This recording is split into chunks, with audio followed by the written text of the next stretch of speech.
अस्सलामुअलैकुम रहमतुल्लाहि वबरकातुहू। My YouTube friends, welcome back to my channel. Hope कि आप लोग बिल्कुल ठीक ठाक हैं और आप सबकी दुआ से अल्हम्दुलिल्लाह मैं भी ठीक हूँ। और अल्लाह पाक से यही दुआ है कि आप लोग हमेशा सही सलामत रहे, खुश रहे अपने अपने घरों में, अपनी फैमिली के साथ। आमीन सुम्मा आमीन। नमाज़ पढ़ा कीजिएगा, नमाज हम पर फ़र्ज़ है। अगर आप लोग को मेरी वीडियो अच्छी लगती है तो लाइक, सब्सक्राइब और शेयर ज़रूर कीजिएगा। चैनल पे जो भी न्यू आ रहे हैं आपसे भी रिक्वेस्ट है कि प्लीज़ लाइक, सब्सक्राइब और शेयर ज़रूर कीजिए। बेल आइकन को हिट करना मत भूलिएगा कि जब भी मैं कोई वीडियो अपलोड करूं आप लोगों को नोटिफिकेशन मिलती रहे। और पूरा वीडियो सुनिएगा ज़रूर, स्किप मत कीजिएगा। चलिए स्टार्ट करते हैं आज का रिएक्शन। पहले तो मेरा बिल्कुल दिल ही नहीं होता इस फैमिली के ऊपर अब ज़्यादा मैं बात करूं, इसलिए मैं बात करती ही नहीं हूं। मैंने अपना स्टाइल जो है ना थोड़ा चेंज कर लिया और अपनी माइंड को दूसरी तरफ डाइवर्ट करने की कोशिश कर रही हूं। ये नहीं कि मुझे कुछ नज़र नहीं आता है, सब कुछ मुझे नज़र आ रहा है, क्रिस्टल क्लियर नज़र आ रहा है। लेकिन मैं खामोश हूँ, मैं खामोश हूँ। मैं सिर्फ वक्त का इंतज़ार कर रही हूँ। बोलूँगी, ज़रूर बोलूँगी, लेकिन सही टाइम पर बोलूँगी। अभी पूरा वो टाइम आया नहीं है कि मैं इतना ज़्यादा बोलूँ। मैं सही टाइम के इंतज़ार में हूँ। कुछ टाइम पहले नैनू बेबी ने एक दिन इजाज़ शाह की एक वॉइस सुनाया। उसमें इजाज़ शाह से वो क्लियर कर रही थी, क्या मैं आपके साथ मिली हुई हूँ, क्या मैंने आपको ये सब बातें बोला था, ये वो ब्ला ब्ला ब्ला ब्ला बातें कर रही थी। और इजाज़ शाह ने सब चीज़ में कहा कि नहीं, तुमने तो कुछ भी नहीं बोला, मुझे बात किया। मतलब कहने का ये है कि जब जब इनको ज़रूरत होती है इजाज़ शाह इनको मिल जाता है। मतलब वो अवेलेबल रहता है कि कोई इन फैमिली से मुझे मैसेज करे, कॉल करे और मैं जल्दी से बात करूं। मतलब वो इतना बेताब रहता है कि कोई भी मुझे इनके घर से, फैमिली से कॉल करे, मैसेज करे और मैं फटाफट ऑनलाइन आऊं और इनसे बातें करूं। और नैनू बेबी ने बातें करके शाह से परमिशन भी लिया कि मैं ये रिकॉर्डिंग चला दूं यूट्यूब में। उन्होंने कहा हाँ बिल्कुल, अगर आपका दिल है तो चला दो। चलो ठीक है। वेल, जब आयत की बर्थडे पार्टी हो रही थी उस टाइम पर इस शाह ने कितना अदाकारी किया। गाड़ी चला रहा था, इतना फ्रस्ट्रेट था, फ्लावर गिरा रहा था, चीज़ें गिरा रहा था। मतलब तड़प रहा था कि मैं कब मिलूँ जाकर आयत के साथ। इस तरह मतलब वो दिखा रहा था कि उसको इतनी फ्रस्ट्रेशन हो रहा है और वो निकाल नहीं पा रहा है अपने फ्रस्ट्रेशन।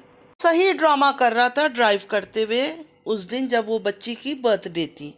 उसके बाद केक शॉप में चला गया। जैसे ही केक शॉप में गया, जो हमारी नैनू बेबी है, नैनू बेबी की एक फ्रेंड वहाँ मिल गई। उन्होंने शाह को देखकर ऐसे चीख मारा जैसे उनके सामने शाहरुख खान, सलमान खान या कोई हॉलीवुड बॉलीवुड का स्टार सामने खड़ा हो गया। ये जो शाह है बहुत ही चालाक, बहुत ही समझदार, बहुत ही डेंजरस आदमी है। इसको किसी से कोई बदला नहीं लेना है, इसकी कोई लड़ाई झगड़ा किसी से नहीं चल रही है। आपस में ये सारे ख़ानदान जो है ना मिले हुए, और साथ ये शाह भी मिला हुआ है। जब इसको तारा कहती है लाइव आने के लिए तब ये लाइव आता है। जब इसको नैनू बेबी कहती है इस शॉप में जाओ तब ये उधर जाता है। ये सारे मिलकर प्लान के हिसाब से काम करते हैं। ये सिर्फ गायब हो जाता है, फिर वो कहते हैं ना तड़का लगाने के लिए, फिर ये आ जाता है कि लोगों को क्यूरियोसिटी हो, लोग इन्हीं के ऊपर बातें करें, भूल ना जाए इनको। ये जो कुछ बहनें मुझे कहती है कि आप शाह को नहीं पसंद करती है, तारा को क्लीन चिट दे रही है। आप लोगों की रिश्तेदार होगी तारा, मेरी तो रिश्तेदार नहीं है, ना मैं उसको जानती हूँ। मैं तो सिर्फ यूट्यूब देखती हूँ, उसमें से रिएक्शन देती हूँ। ना तारा को मैं जानती हूँ, ना मैं सलमा को जानती हूँ। दोनों में से किसी बहन को मैं जानती नहीं हूँ, ना मेरी पर्सनल इनसे बातें होती है। शाह जो उस दिन लाइव आया था ना, मेरी प्यारी प्यारी बहनों, मेरी नासमझ नादान बहनों, अचानक नहीं आया था, प्लान के हिसाब से ही आया था। ठीक है, वो कोई छोटा नन्ना मुन्ना फिडर पिता हुआ बच्चा नहीं है जैसे वो एक्ट करता है, चेहरे पे हाथ रख के और शर्माता है और अच्छी अच्छी बातें करता है। किसी के बारे में बात नहीं करो, किसी के बारे में बात नहीं करो, अपने बारे में बात करते हैं। क्या बात करे भाई तुम्हारे साथ? एक शादीशुदा आदमी हो, बच्चे का बाप हो, तुम्हारा क्या काम है यहाँ? या तो तुम यूट्यूब चैनल चलवा लो या तो फिर खामोश होके बैठ जाओ एक कोने में। तुम्हारा तो कोई काम ही नहीं है। खुद कहते हो कि यूट्यूब से मुझे कोई पैसा मिल रहा है, मैं कोई पैसे कमा रहा हूँ।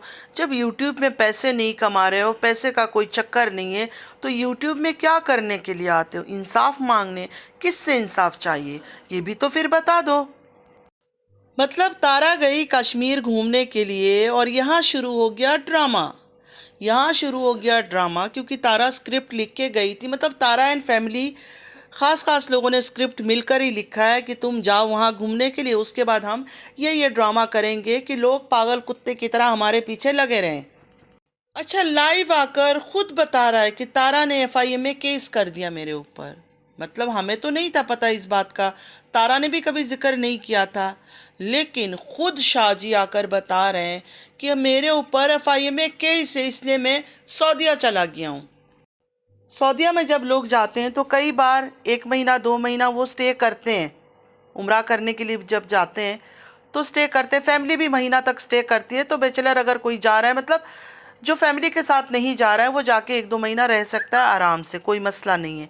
लेकिन इनको बड़ी आग लगी थी आकर बताना है कि मेरे ऊपर एफआईए में केस है, इसलिए मेरी फैमिली ने मुझे भगा दिया। अच्छा, मुझे एक बात बताएं, क्या पूरे पूरे अरब कंट्री में सऊदीया के अलावा कोई जगह नहीं था भाग कर जाने का इनको?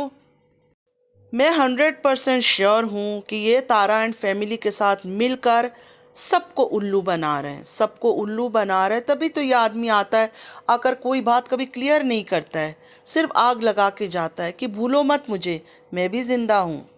अगर इनको भागना ही था और लाइव आके औरतों से ही बातें करनी थी, एक तो इन्होंने बेस्ट फ्रेंड एक लड़की को बना रखा है, वो बात मेरी समझ में आती नहीं है। एक मुसलमान आदमी जो उम्रा करता है, जो अल्लाह वाला बनता है बहुत ज़्यादा, ऐसे ऐसे बोलता है नहीं किसी के पीछे बातें नहीं करो, वो उसकी बेस्ट फ्रेंड औरत थे। हमारे इस्लाम में तो कोई ऐसी चीज़ है ही नहीं औरतों से दोस्ती करने का, लेकिन इनकी सब औरतों से दोस्ती है। इनकी नैनू बेबी से दोस्ती है, इनकी तारा से दोस्ती है। कहने का मतलब ये है, कड़ी से कड़ी अगर आप लोग जोड़ेंगे और थोड़ा दिमाग लगाकर सोचेंगे तो ये जो शाह लाइव आए थे ना, ये अचानक नहीं आए थे। इनको कहा गया था कि लाइव जाओ, तब ये लाइव आए थे। ये कितने बड़े अदाकार हैं। इनकी अगर वो ड्राइविंग वाली ड्रामा आप लोगों ने अगर देखा और आप लोग को याद हो ना, तो आपको पता चल जाएगा कि ये शाह कितना बड़ा अदाकार है। इनका वही मिसाल है कि तुमने पुकारा और हम चले आए, जान हथेली पर ले आए। जब जब तारा फैमिली को इनकी ज़रूरत होती है, ये तब तब उनकी ज़रूरत पूरा करने आ जाते हैं। तो जिनकी आंखें बिल्कुल बंद है, मैं उनसे इतना कहना चाहती हूँ, शाह का पोस्ट देखकर आप लोग इतना खुश ना हो कि शाह जवाब दे रहा है, मुंह तोड़ जवाब दे रहा है, इसको उसको, तारा को, किसी को कुछ जवाब नहीं दे रहा है। ये सारे स्क्रिप्टेड है। तारा एंड फैमिली ने उसको लिखकर स्क्रिप्ट दिया है कि ऐसे ऐसे बातें करो, उसी हिसाब से वो बातें कर रहा है। जिसके पास थोड़ा सा दिमाग है ना, उसको पता चल जाएगा। तारा का कश्मीर जाना, कश्मीर जाने से पहले इनका आना, आकर ऐलान करना कि मैं इस वजह से वहाँ ठहरा हुआ हूँ, और उसके बाद तारा की फैमिली मेम्बर्स का सऊदीया में इधर उधर घूमने के लिए निकल जाना। मदीना कोई छोटा शहर नहीं है, मदीना बहुत बड़ा शहर है, ठीक है?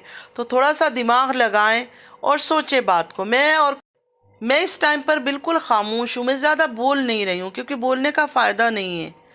मैं अल्लाह से दुआ कर रही हूँ कि या अल्लाह ताला, इतना धोखा, इतना फ़रेब, इतना कुछ हो रहा है इस यूट्यूब के अंदर, कब ये सब चीज़ें ख़त्म होगा?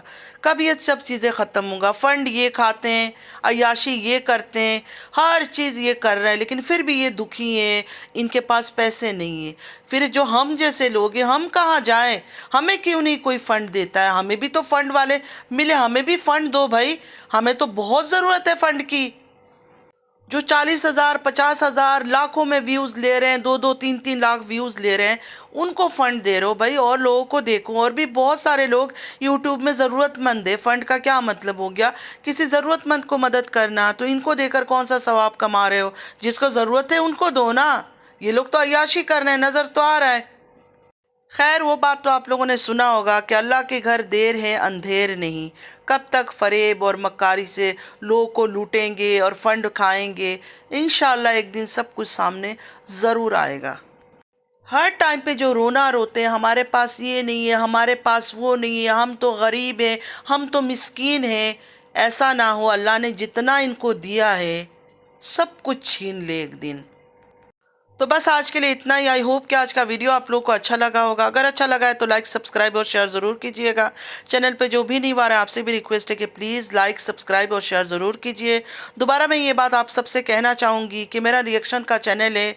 मुझे जो चीज़ समझ आता है मैं वही बात आप लोगों से करती हूँ। मैं बहुत ज़्यादा डीप किसी की फैमिली के अंदर घुसती नहीं हूँ, ज़्यादा डीप सोचने की कोशिश नहीं करती हूँ, क्योंकि मेरा खुद तबीयत ख़राब हो जाता है जब मैं इस फैमिली की फ़रेब और मक्कारी को अपने आँखों से देखती हूँ। और मुझे अफ़सोस इस बात का होता है कि दूसरों को क्यों नहीं नज़र आता ये सब चीज़ें। नमाज़ पढ़ा कीजिएगा, नमाज हम पर फ़र्ज़ है। अल्लाह ताला हम सबको नेक हिदायत दे, झूठ और मक्कार लोगों से बचाए, आमीन या रब्बल आलमीन। चलती हूँ, दुआओं में याद रखिएगा। ज़िंदगी रही फिर मुलाकात होगी। अल्लाह हाफिज़।